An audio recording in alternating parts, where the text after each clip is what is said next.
หยาบบ่เจอหยาบเหนียวเลยเนาะโดนอ๋อคือกินเน่าแท้เนาะตอนเฮาดึงกระชากตอนดึงกระชากลงมานี่อยู่แจนี่แหละดึงกระชากมาแล้วมันตกอยู่แจนี้พี่น้องเวียดว่ายังชามมือแกกลัวหรอมันชามมือเอาเวียดกันอันนี้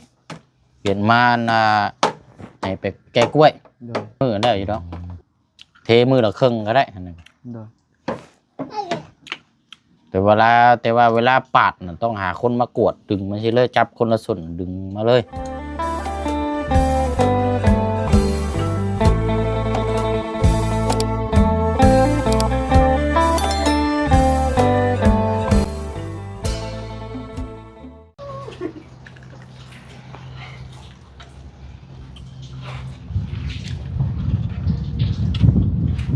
โอ้ยังบาดนี้พากันหุบยุบอยู่อันนี้บ่โอ้มื้อนี้เด็กน้อยแกนมื้อนี้เนาะหุบยุบเลยสงสัยมีแนวกินได้นี่กินส้มบ่ใช้หาซอมึงแน่ใช้บ่เชียงซอมึงแน่ป้าใส่คุกเลยนี่เนาะ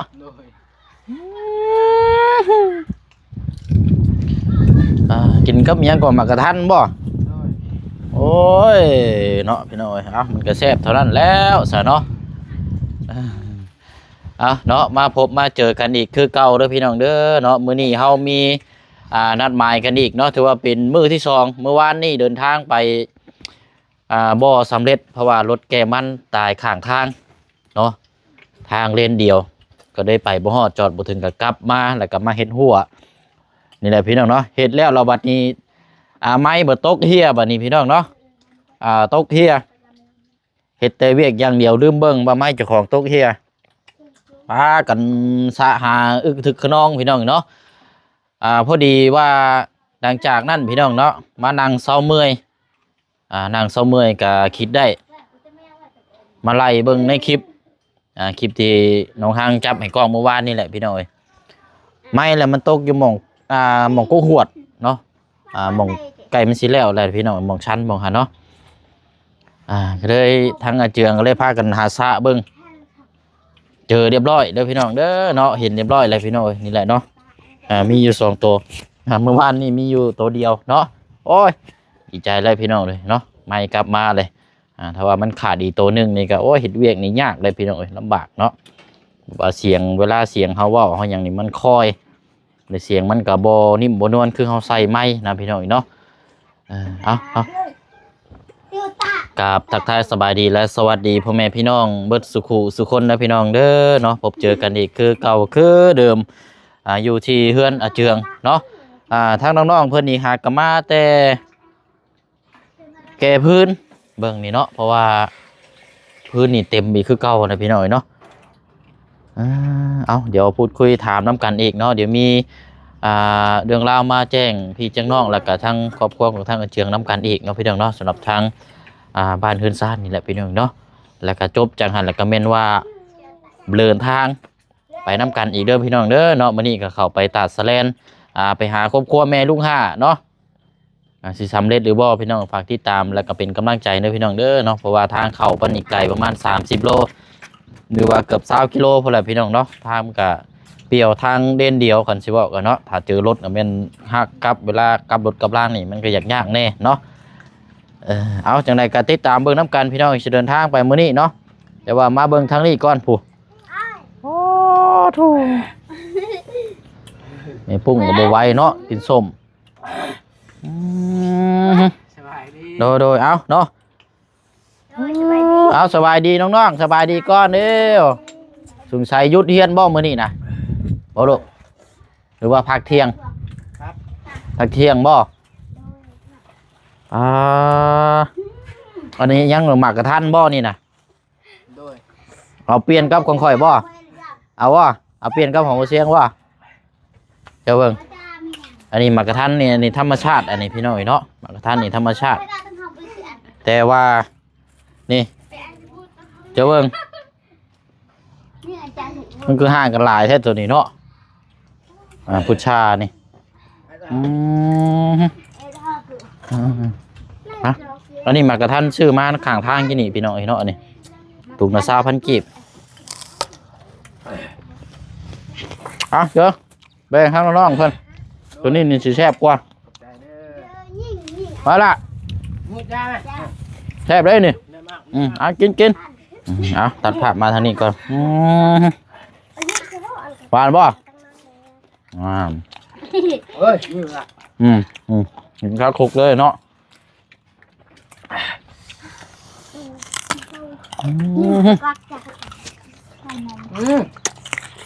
ไปเรียกอันตัว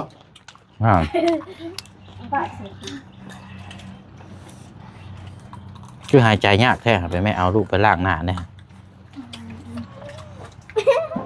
เยอะ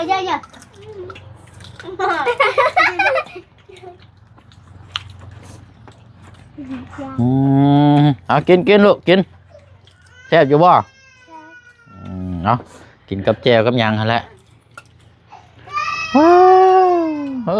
ผู้ให้ห้องละบาดนี่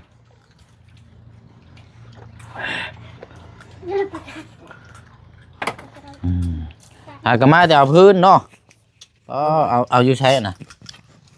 ได้ละ มองเก่าคุณบ่ด้วย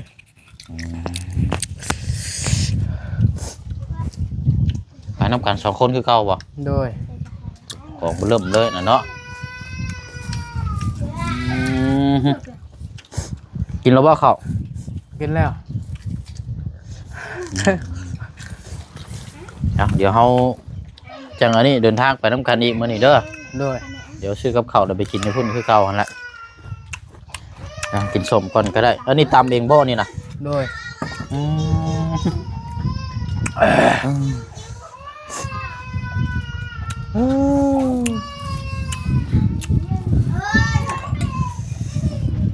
จ้ามันยังคือไห้แท้นะกิน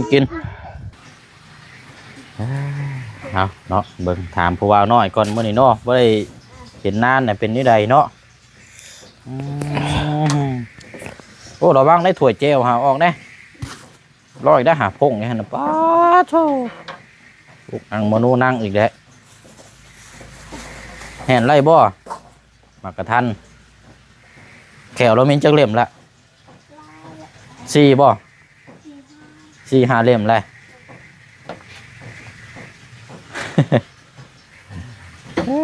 หากับพากันมาแต่หาเอาพื้นทางกับมาเจือนพี่น้องว่าบ่เสียงเขามารอบหนึ่งแล้วเนี่ยบ่เห็นมาเห็นในทางน้องเสียงอยู่กับทางน้องๆเพิ่นนั่นแหละเต็มอยู่ก็เลยกลับเมื่อก่อนใช่เนาะเป็นนี่ใด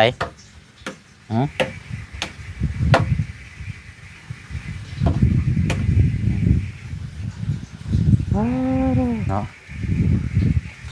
ได้เนาะมันเนาะได้ใส่หัวกระทงตะไคร้ยังเรียบร้อยเลยไม่ตกเฮียอยู่หันหมู่บ้านนี่พี่น้อยมง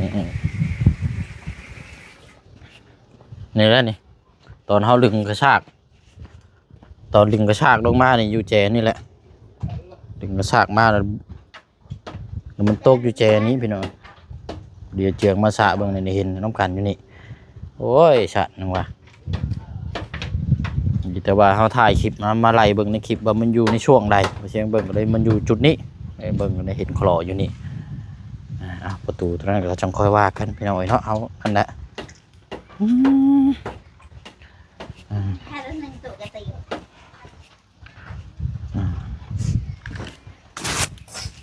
เนาะนั่งก่อนก็ได้มานั่งก่อนนี่ใดเนาะพอดีตัวเวียกตัวเมื่อวานนี่ได้ไอ้ถามมันทั้งที่ว่าคนสีซอยเดิมด้วยเทพืชตัวนี้แล้วเจ้าไปถามสร้างแล้วบ่ผู้ที่ซอยนะยังมันต้องหาคนมากวดจากคนหนึ่งได้คนดูเลยย่านนั่นย่านข้าวโบเฮ็ดเลยย่านข้าวกับข้าวเวียกแต่ทางเจ้าแล้วเจ้าว่าโอเคกับเฮ็ดเนาะเพราะอันนี้คือทางลุงปู่ลุงตาที่เพิ่นซอยแหละเพิ่นสิซอยปูนตัวนึงกำแหทรายเทตัวนี้แล้วเทให้แล้ว โดย แต่ว่าอันแห้งนี่เอาเฮ็ดเอาเอง เวียดกับมาบอกให้แก้กล้วยอีก อืมแล้วแต่เจ้าได้คันว่าเจ้าบ่เฮ็ดก็คือเพิ่นก็บ่ซอยได้อันนี้เจ้าก็นี่แล้วแต่เจ้า ก่อนไปก่อน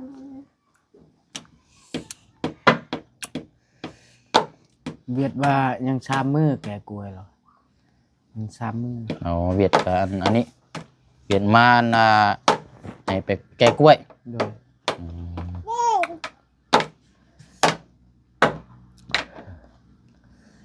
คันว่านั่นก็ทางน้องสอนก็จักไปทางใดสมอยสมีอยู่ โดย บ่ได้ถามทางนั้นกันน้องเพิ่นบ่ค่อยว่างก็ได้บ่ได้ค่อยอันนี้ กินเผ็ดแห้ง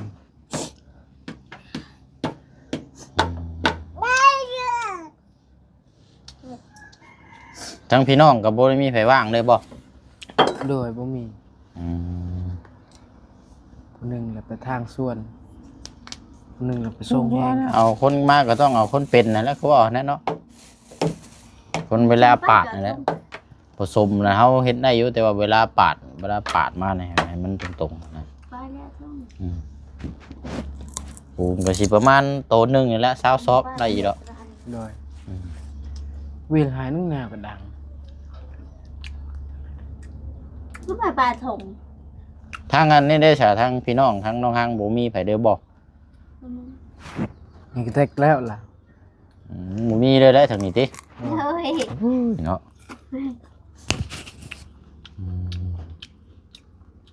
มันว่าเอาสร้างมากอะเพิ่นก็ว่าไหลรวมหมดเลยแล้วเนาะ โดย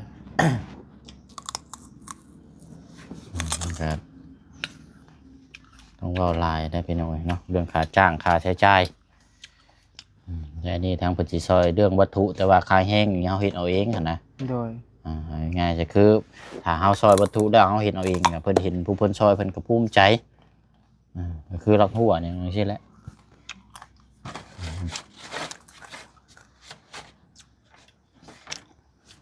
เทเนี่ยประมาณออกสำนั้นเลยเนาะ ก็สิประมาณเหลี่ยมซ้ำบันไดเจ้านี่แหละ โดย เหลี่ยมนี่แหละนี่เหลี่ยมจุดบันไดนี่นะดึงออกไปพุ่นข้างรอบพุ่นก็เอาประมาณจัก50เซน โดย ข้างเฮือนพุ่น50เซน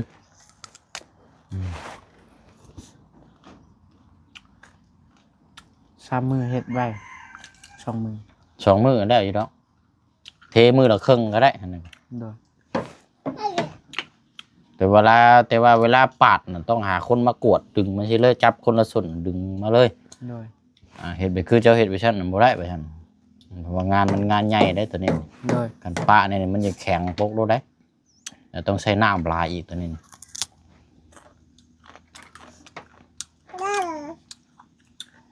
เหมือนเวลาท่องหรือปลาถงดัง มันจะให้อ้ายหานี่หาได้อยู่แต่ว่าเรื่องค่าใช้จ่ายนะบูดล็อกคนน่ะแต่ว่าทางหลวงปู่เพิ่นว่าให้มอบแต่วัตถุซื่อๆนะแต่ว่าเฮ็ดหาคนมาเฮ็ดได้กับเจ้านี่ก็แม่นว่าเพิ่นก็สิซอย โดย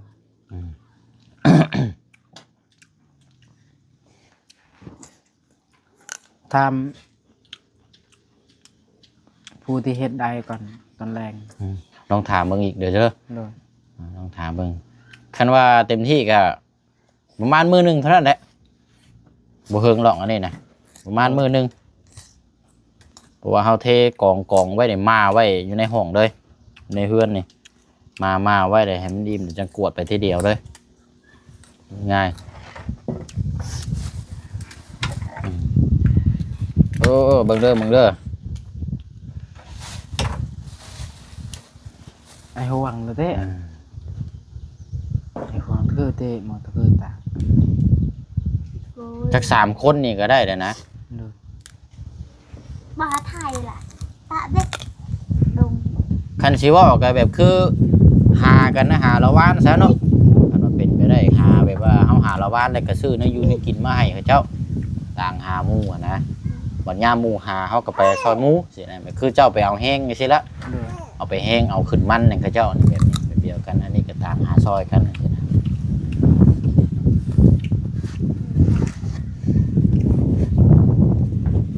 คันว่าโอเคแล้วก็วันนี้แล้วทางลุงตาเพิ่นนี่โอเคอยู่แล้วเรื่องตัวนี้นะ โดย เดี๋ยวขึ้นอยู่กับเจ้านี่ต้อง มันเอาต้องซอยกันนั่นแหละก่อนนะคันว่านั่นก็แม่นต่อไผ่นั่นแหละเนาะต่อไผ่นี่ก็ต้องขุดออกก่อนแท้นี่ตัวนี้แหละ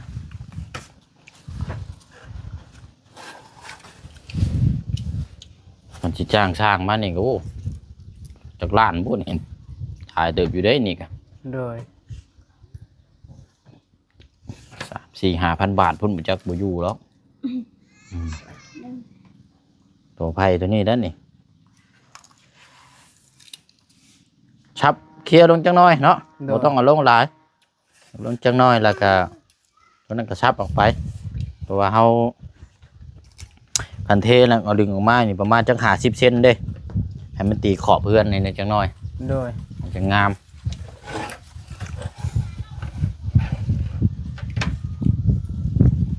นะลองศึกษาค้นคว้าเบิ่งกันว่าโอเคแล้วก็อ้ายสิแจ้งบอกทางหลวงตาแล้วก็สิได้ดำเนินการต่อ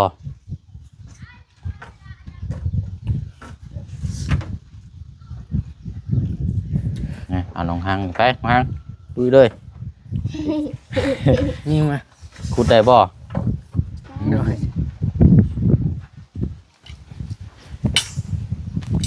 อาจจะมีหลอกคนกันเนาะ โดย ได้อีดอกพี่น้อยมีแต่ว่าเฮาเคลียร์ตัวนี้ซะเรื่องปรั๊บหน้าดินตัวนี้นี่บ่ยากหรอกเพราะว่าประมาณมื้อนึงนี่ก็แล้วแหละหาหมู่ซื้อได้อยู่ได้กินมาให้กันแต่ว่าหาคนที่เพิ่นปรั๊บหน้าดินได้เนี่ยจังน้อย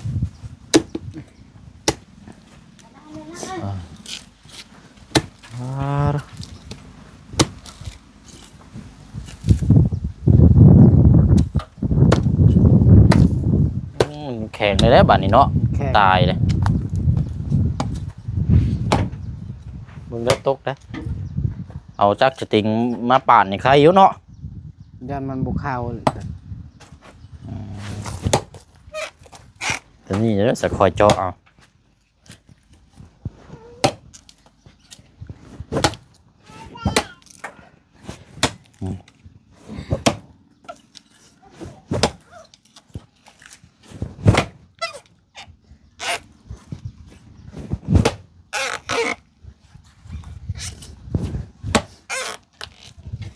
หยาบบ่เจอ เนี่ย เหนียวเลยเนาะ โดน อ๋อคือกินเน่าแท้เนาะ มันมันแห้งแล้วเด็ก เนาะมันสิเริ่มเปื่อยได้นี่เนาะ โดย อืม ตะกี้เห็นลำหนึ่งนี่สบายเห็ด มันเหี่ยมันก็หยาบไปอีกนิดนึงเนาะ โดย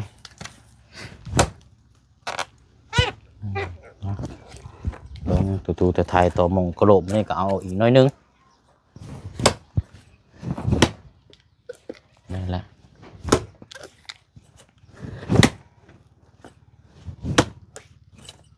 มีแต่ว่าเขาปรั๊บตัวนี้เนาะ โดย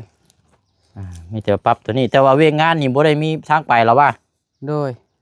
คันว่านั่นเนี่ยสิแจ้งบอกลุงตาแล้วกันอันนี้ได้ โดย คันจะว่าโอเคอันนี้ทางลุงตาเพิ่นว่าจังใดก็ได้แต่ว่าให้ทำฮู้หั่นนะเพิ่นแจ้งมาบอกประมาณนี้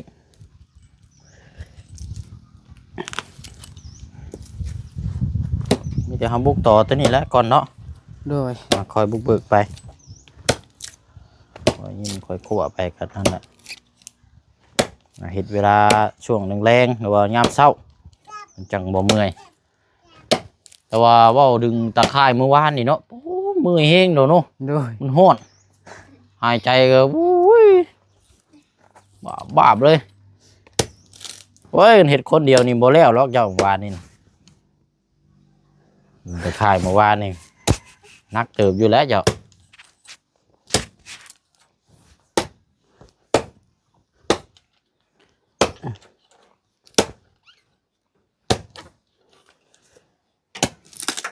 กันเก่า อืม เย็น มันห้าวเลยคอยถากไปเท่านั้นเนาะ โดย นี่แหละ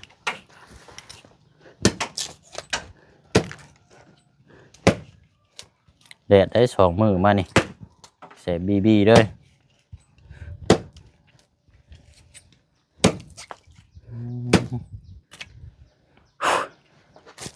มันแห้ง มันแห้งเนาะ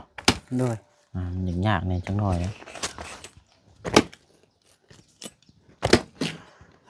เนาะช่วงแรงๆพี่น้องเนาะเดี๋ยวพุ่นละจังสิเข้าไปเบิ่งอัปเดตเบิ่งน้ำกันบ้านของทางน้องดารากับเมื่อเช้านี่ก็ยกบ้านไปก็บ่เห็นตอนยกซ้ำเพราะว่าเขาเจ้าดุยตั้งแต่6 โมงพุ่นพี่น้องยกแต่เช้าเด้อเนาะแต่ตอนแรงช่วงแรงจึงเข้าไปอัปเดตเบิ่งน้ำกันอีกเทื่อนึงจังหวะน้ำกัน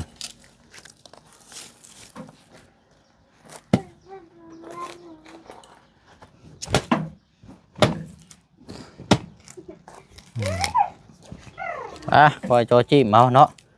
โดย ดินนี่ก็แม่นงามแล้วบัดนี้พี่น้องเอ้ยเนาะอันนี้ทั้งลูกตาเพิ่นอยากซอยก็คือให้มันนี่แหละพี่น้องมันงามก็นึงมากับความขยันของทางน้องเพิ่นนี่แหละพี่น้องเอ้ยเนาะพอดีแล้วนี่เป็นเล็กเป็นหยังเฮาอันนั้นก็ตัดใส่น้ำเนาะ โดย หมดแล้ว มันแข็งแกร่งได้จังหน่อยเพิ่น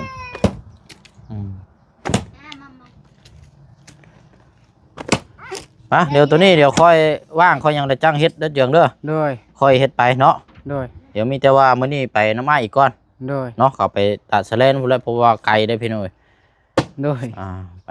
เมื่อวานนี้ก็ไปบ่ฮอดจอดบ่ถึงครับโมเมนต์ยังข้างค่าเขาโลคือเก่าอยู่บ่จักรถคัน บ่วิทย์และยันวิทย์ อาจจะแล้วเดี๋ยวนะเนาะ โดย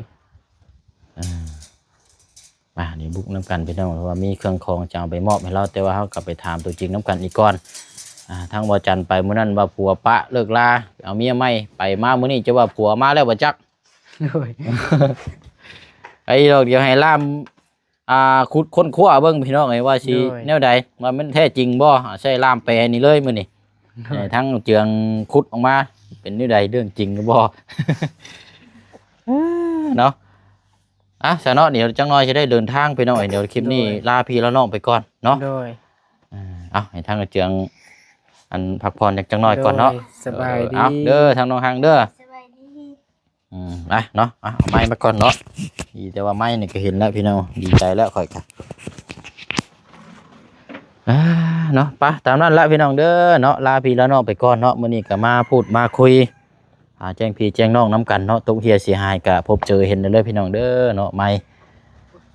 เห็นเรียบร้อยแล้วพี่น้องเนาะแล้วก็ตอนนี้แล้วพี่น้องเนาะเรื่องเทพื้นบัดนี้เนาะถือว่าเป็นข่าวดีสำหรับทางอาเจืองและก็ทางน้องหังเนาะอันนี้ได้วัตถุมาแล้วเรื่องขายแห้งนี่บ่ซีเรียสหรอกพี่น้องเนาะเดี๋ยวทางน้องเพิ่นจะแจ้งหาอีกทีนึงซอยกันเต็มที่กับมือนึงก็แล้วแหละเนี่ยพี่น้องเนาะเอารุ่นส้มเบิ่งน้ำกันอีกต่อไปเด้อพี่น้องเด้อเนาะจบจากหัวแล้วก็มาต่อตัวนี้บัดนี้พี่น้องเนาะอันนี้ก็ขึ้นอยู่กับบุญวาสนาของทางน้องๆเพิ่นอันนี้กับพี่น้องเนาะว่าสิควายคั่วเอาบ่หรือว่าสิจับเอาจังไดก็นี่แหละพี่น้องเนาะเอาอธิบายบอกทางน้องๆเพิ่นแล้วถ้าว่าโอเคก็แม่นพร้อมลุยพร้อมงานนํกันเนาะเพราะว่าทั้งผู้ที่เพิ่นสิสอนนี่เพิ่นก็ตั้งมุกตั้งใจอยู่แล้วนะพี่น้องเนาะเพราะว่าเห็นความขยันมุ่งมั่นสู่ในครอบในครัวเนาะไปทำนั้นล่ะพี่น้องบ๊ายบายเด้อพี่น้องเด้อพอกันในคลิปหน้าเนาะมีหยังจังไดเดี๋ยวไปเสียงมาแจ้งพี่แจ้งน้องนํกันอีกเนาะสบายดี